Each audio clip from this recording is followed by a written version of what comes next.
Hi there. So today I want to talk about my chronic fatigue syndrome recovery diet.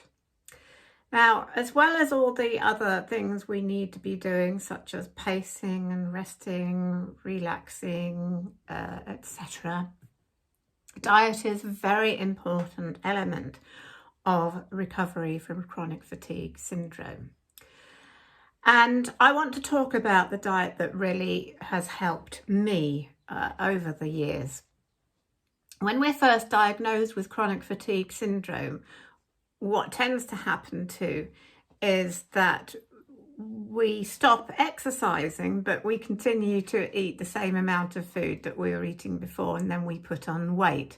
So, and that's what happened to me too. I can remember looking in the mirror about a year after my diagnosis and thinking, what the hell happened to me? Because I'd been on the same weight for years and years, and then suddenly it just sort of ballooned. But the diet I'm going to talk about really helped with that too. And I lost weight, and I've managed to maintain a healthy weight since then. So when that happened and I realised I was eating too much and I was probably eating the wrong things, and I was putting on weight and feeling really unhealthy, I looked for something to help, and that's when I came across this book, The Easy GI Diet, and it's by Helen Foster if you want to look it up. It's been out for a while. I think it's still in print, so you can find this on Amazon. I do recommend it, but of course, other low GI books are available. But the GI stands for glycemic index, and basically, without spending too much time going into all the science of it, you need to be aiming for low to moderate GI foods rather than high GI foods. And foods that are high GI tend to be the refined sugars, refined flours, so anything that's going to make your blood sugars rise very sharply. And that is what high GI foods tend to do. And so when that happens, if we eat too many sugary foods or refined non-whole meal foods, such as white flour products, then our blood sugars will spike.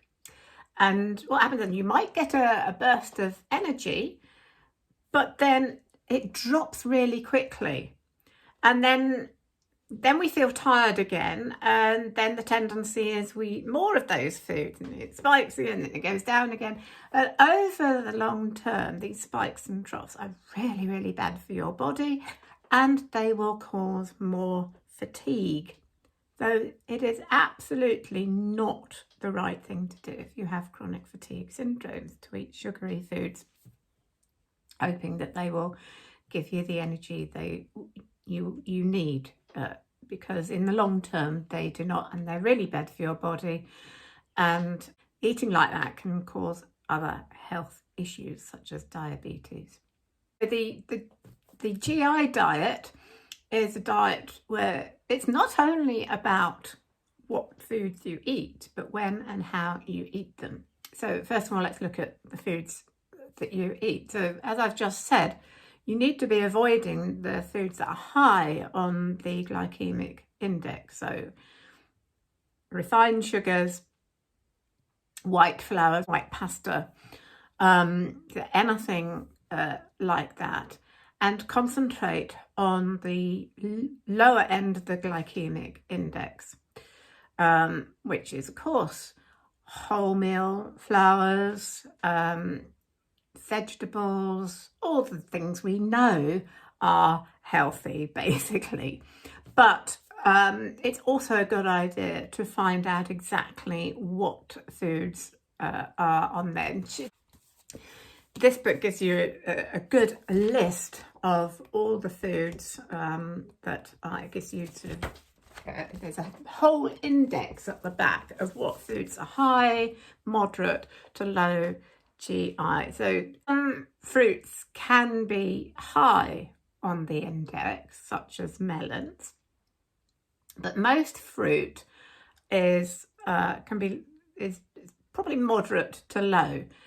We tend to these days, a lot of people are a bit worried about the amount of sugars in fruit, but fruit sugar is a natural sugar, so therefore it doesn't cause those very vicious peaks of blood sugar. And also because when you eat a piece of fruit, you're eating it with the fibre as well, which actually helps to level out that blood sugar peak. So most fruits are moderate, but there are some that are high, so you need to look those up. So as I said, it's not only about what you eat, but how you eat. And the other thing that I think is very important for eating with chronic fatigue syndrome is that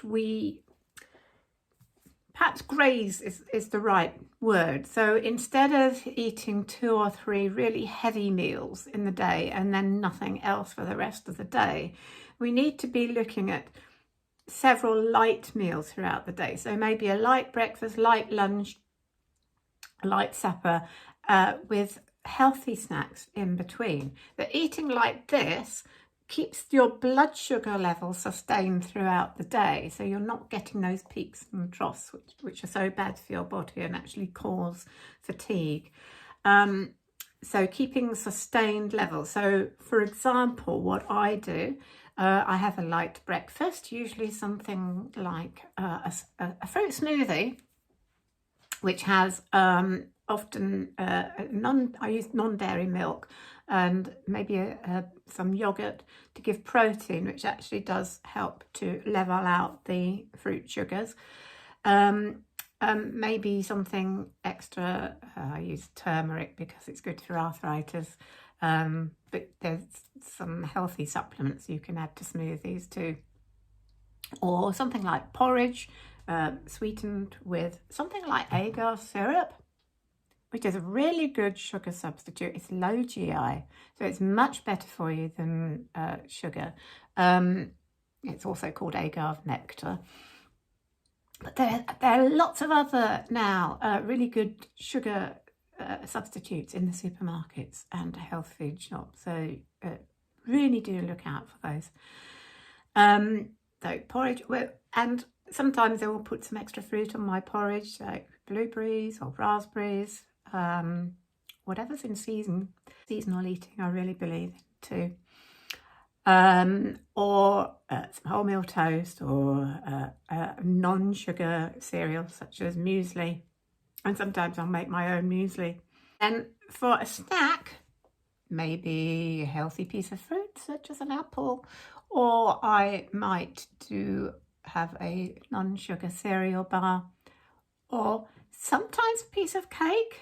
It's okay, you know, now and then, just something little. But I also do some baking myself at the weekend, and I try and make cakes and things like that that are using the sugar substitutes rather than sugar, or sweetening things with dates.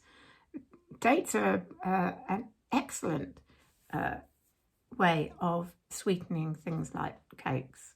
So do look up these kinds of things.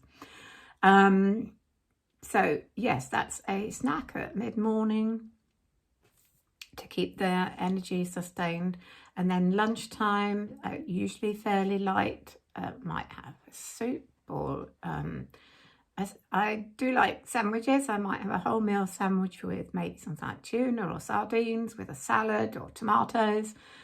I always try and include with every meal protein, low GI carbohydrates, and at least 1 or 2 servings of vegetables or fruit. And that way, by the end of the day, you should be getting your recommended, at least your recommended 5 a day of fruit and veg. It's not that difficult, and we should be aiming for much higher than that.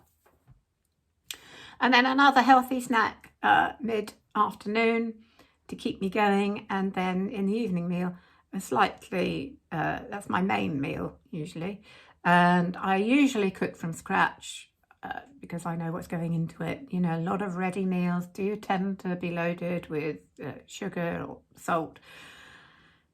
So if you can cook from scratch, you know, do try and do that. And it's not all, doesn't have to be difficult. So something really easy to make can be something like grilled salmon, a salad, maybe an extra vegetable such as broccoli, boiled potatoes is a really nice, healthy evening meal.